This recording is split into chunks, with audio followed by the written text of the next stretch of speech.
네, 안녕하세요. 여러분들의 구독과 좋아요로 이 채널이 유지되고 있습니다. 네, 영상 속도는 1.5배를 추천드리고요. 항상 구독자님, 멤버십 회원님들에게 감사하다고 말씀을 드리면서, 자, 이번 내용은 월드 리버티 파이낸셜 관련된 내용으로 간략하게 한번 준비를 해봤습니다. 그리고 한 구독자님께서 이제 BITU 같은 주식을 매일 적립하는 것은 어떨까요? 레버리지 활용하라고 하셔서요. 라고 이제 회원님이 이제 물어보셨는데요. 이것에 따른 답변도 같이 좀 주도록 하겠습니다. 자, 일단 월드 리버티 파이낸셜은 이제 기존에서도 약간 좀 뜬구름 되어져 있다라는 이야기로 시작이 됩니다. 왜냐하면 이제 에릭 트럼프 주니어 그러니까 패밀리들이 이쪽에 좀 많이 투자를 진행을 했다라는 점. 그러니까 곧 엄밀히 따지면 이거 자체가 그냥 트럼프가 직접 밀어주는 그런 회사이다, 이런 느낌이 좀 있었기 때문입니다. 근데 이제 또 한편으로는 회의적인 시선도 있었는데요. 과연 이게 그냥 먹튀로 끝나는 거 아니냐, 뭐 이런 이야기도 있기도 있습니다. 왜 그랬을까요? 이제 민코인의 이제 트럼프 부분하고 이제 뭐 멜라니아 쪽에서 이제 약간 코인이 좀 힘을 많이 못 쓰고 있는 형태를 볼 수가 있었기 때문입니다. 그래서 초기에는 좀 많이 회의적이다가 최근에 다시 힘을 많이 받고 있는 게 이제 규제 정책 추이와, 그리고 트럼프 주니어 쪽에서 좀 속도를 많이 내주고 있는 모습이 이제 그걸로 인해서 좀 사람들이 기대감이 다시 끄집어 올라오고 있다라고 볼 수가 있을 것 같고요. 그 다음에 트럼프도 코인에 좀 진중하고 진실되게 대하고 있는 형태가 약간 좀 더 긍정적으로 작용을 하고 있는 바라고 보시면 될 것 같습니다. 초기 유통량은 이제 대부분 락업 해제가 20% 정도만 된다라고 되어져 있고, 그리고 그 외쪽에 나오는 물량은 다소 이제 조금은 오류가 될 수도 있고, 제가 녹화 찍고 있는 시점에서도 추가적으로 업데이트가 될 수도 있기 때문에 일단은 현재까지로는 나머지 물량은 거버넌스를 붙여가지고 유통 물량을 해제를 하겠다, 이렇게 보시면 될 것 같습니다. 근데 이제 여기에서 추가적으로 이제 월드 리버티 파이낸셜이 잘 되려고 하면 개별 기업, 그러니까 즉 전주가 있냐 없냐, 요렇게 좀 볼 필요성이 있을 것 같은데요. 여기 전주는 분명히 있습니다. 왜냐하면 이제 정치인 쪽하고 패밀리 쪽이 어느 정도 가세가 되어져 있기 때문에 뒤에 무조건 전주가 있다라고 보시면 될 것 같고요. 대규모 자금 조달 부분을 이제 이루어 가지고 이제 무언가를 하려고 하는 모습을 볼 수가 있는데, 그냥 간단하게 이야기를 하면 이제 스테이블코인 USD 원도 이번에 좀 많이 나왔잖아요. 그래서 이 부분하고 그 다음에 추가적으로 이제 온체인 부분을 좀 더 활성화시키겠다, 좀 부흥을 시켜보겠다 라고 보시는 게 맞지 않을까 싶습니다. 그러면 이제 기존에 월드 리버티 파이낸셜이 가장 많이 모으고 있는 게 무엇입니까? 이더리움이 되겠죠. 그러니까 이더리움 기반 추이에서 여러 가지 다양한 이제 서비스 활동을 분명히 많이 보여줄 것으로 저는 생각이 듭니다. 그래서 이 서비스를 통해 가지고 아마도 한층 더 크립토 부분의 성장 곡선은 전 있을 거라고 보여지는데, 과연 이게 이제 성장을 해도 성장통이라는 게 있습니다. 무슨 말이냐면 성장을 하긴 할 거예요. 이렇게 하다가 성장통이 분명히 있을 겁니다.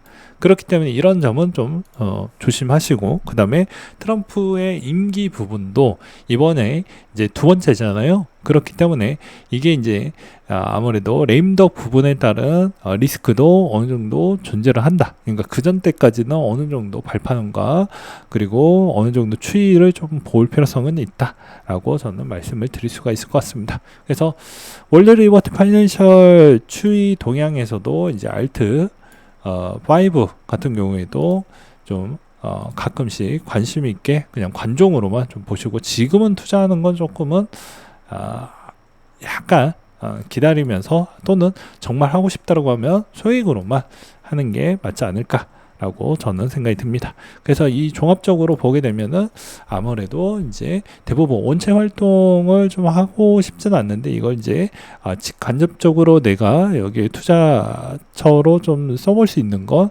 대체제로 아마도 알트5 부분이 이제 좀 더 주식시장에서 자금이 많이 흡수가 되면서 이제 그 돈 가지고 디파이 활동을 많이 하지 않겠냐라는 게 이제 저의 개인적인 생각입니다.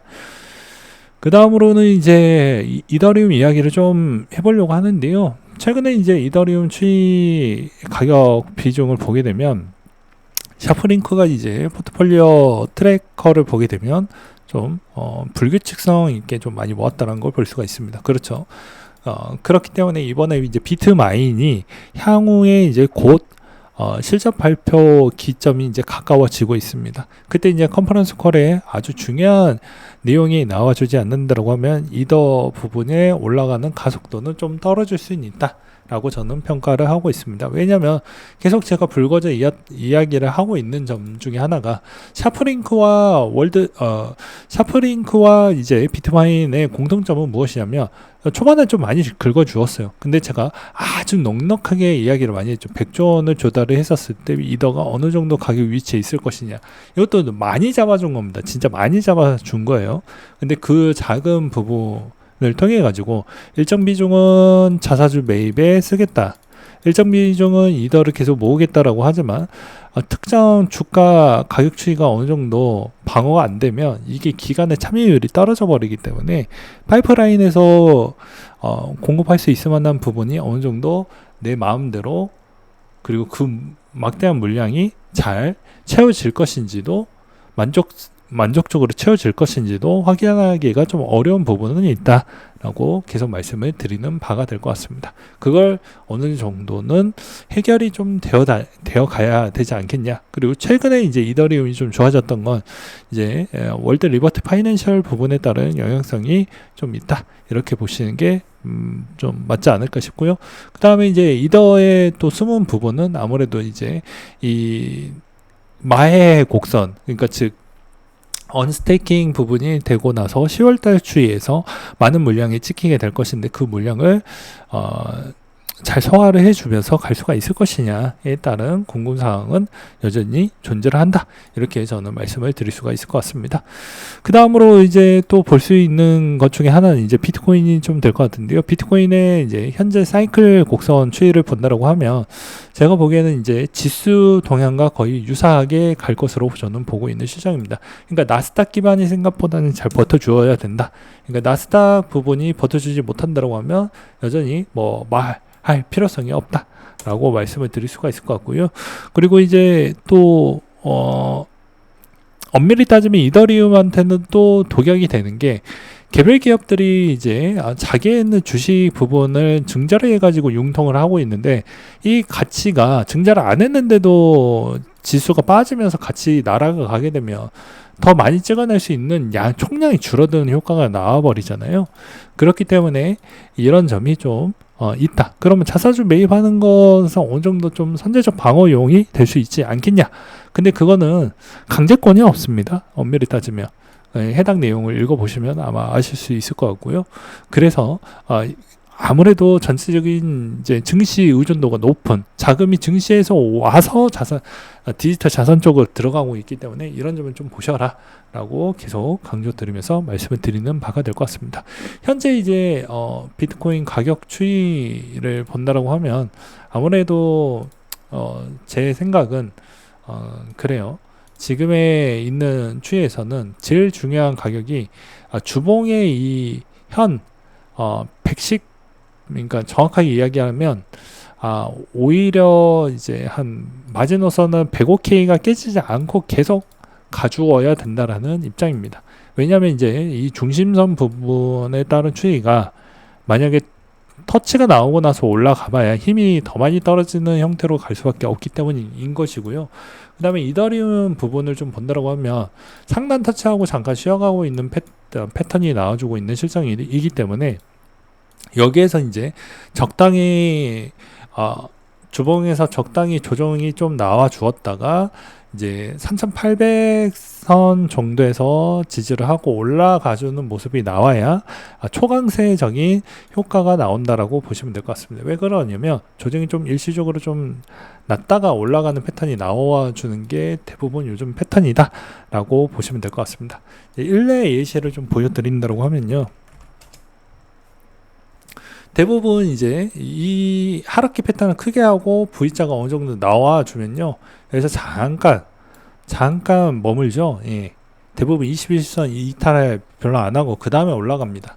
그러니까 쉬지 않고 금방금방 올라가야 좋아야지만 하는데, 여기서 좀 민그적거리는 기간이 좀 더 많아진다라고 하면 대부분 힘을 거의 다 소진을 해버리기 때문에 별로 좋지 않는다라고 말씀을 드릴 수가 있을 것 같습니다. 그래서 여전히 이제 패턴의 전환 시기는 여전히 추석 전과 추석 후가 제일 중요하다고 말씀을 드릴 수가 있을 것 같고요. 그 다음에 이제 회원님에 따른 답변을 드린다고 하면, 이 BITU와 BITX가 있는데, 지금은 BITU가 좀 더 좋습니다. 왜냐면 이제 배당을 주기 때문이죠.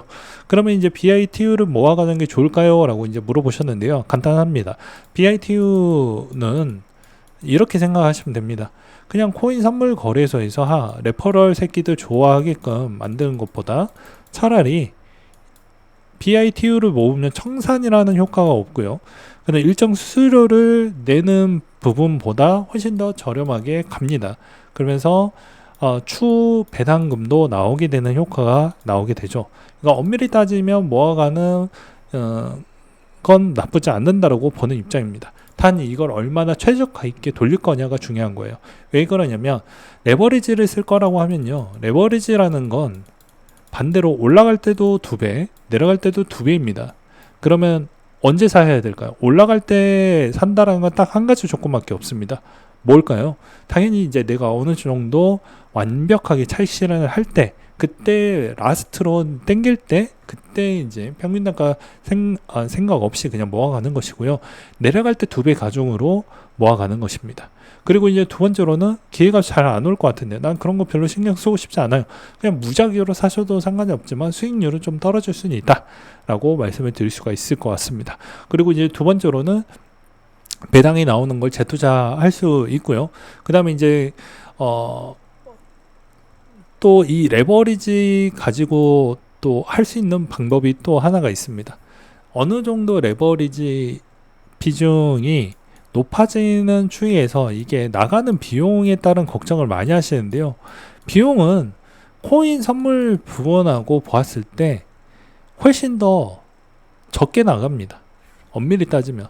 왜 적냐면, 전체적인 비용을 다, 시간적인 비용을 다 집계를 해보게 되면 여기 훨씬 더 낫습니다. 왜 그러냐면, 내가 근로소득이나 기타 외 소득까지도 고려를 해가지고 비용을 합산을 하게 되면 다른 일을 하고 있는데도 내가 신경을 덜 쓸 수가 있다는 점이 상당히 매력적인 요소를 가지고 있다라고 설명이 가능하기 때문입니다.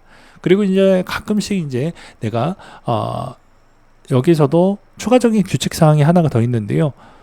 적립식을 띄엄띄엄 하면 안 됩니다. 이걸 잘 못 지키시는 분들이 엄청 많아요. 그러니까 규칙화되어져 있는 형태를 계속 잘해야 되는데, 규칙화된 행동을 잘 못해서 좋은 결과물을 얻어내지 못하는 경우가 훨씬 더 많습니다. 그러면 이제 이 적립을 경기가 너무 어렵고 너무 힘든데 이걸 어떻게 극복을 하냐라고 하면, 적절히 배당률 부분을 뭐 비토나 이런 걸 좀 섞어가지고 가져가시든지, 아니면 커버드콜을 좀 섞어가지고 가져가시는 거를 하는 게 제일 좋고요.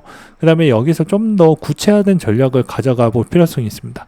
딱 떠먹여 준 것만 알려줘갖고 딱 이론에 그걸 했는데, 운용 문제를 선생님이 운용 문제 한번 풀어보세요 하면 하나도 못 푸시는 그런 학생들이 많죠. 마찬가지입니다. 제가 이 부분에 한해서만 딱 줬다고 해서 이것만 딱 하는 거는 바람직하지 않고요.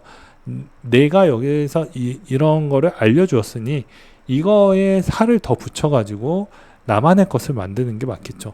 더 촘촘하게 안정적으로 돌리기 위해서 가성비적으로 어떻게 흐름을 더 많이 뽑아내면서 어떻게 재투자를 하는 게 더 좋은 효과가 나올 것인지를 생각을 해볼 필요성이 있다라는 것입니다. 아무튼 이렇게 하면 크게 문제되지 않는다. 그리고 이거는 개별 기업 대비보다 손해율이 좀 적습니다. 왜냐면 개별 기업들은 레버리지가 평균적으로 4배 이상짜리라고 보시면 돼요. 그냥 간단하게. 그러면 4배짜리는 4배의 변동성이 생기는 거니까 그만큼 변동성이 워낙 더 크다 보니 금액이 커질수록 적립식으로 금액이 커지잖아요. 그거에 따른 사정적 대응이 나는 된다라고 하지만, 뇌에서는 이미 아무런 생각을 하지 못하는 경학적인 추이가 나올 확률이 매우 높습니다. 왜냐하면 매번 이게 경험과 미경험자의 차이가 왜 제가 많이 이야기를 하는 이유 중에 하나가 뭐 다른 게 아닙니다. 이 충격파의 부분에서 상황 대처 능력이 좋은 사람이 있고요. 그렇지 않은 사람은 경험과 경험하지 못한 자의 차이라고 저는 생각을 하기 때문입니다. 아무튼 이런 점도 잘 챙겨 보시면서 잘 대응을 해보시면 좋은 결과가 나올 거라고 믿습니다.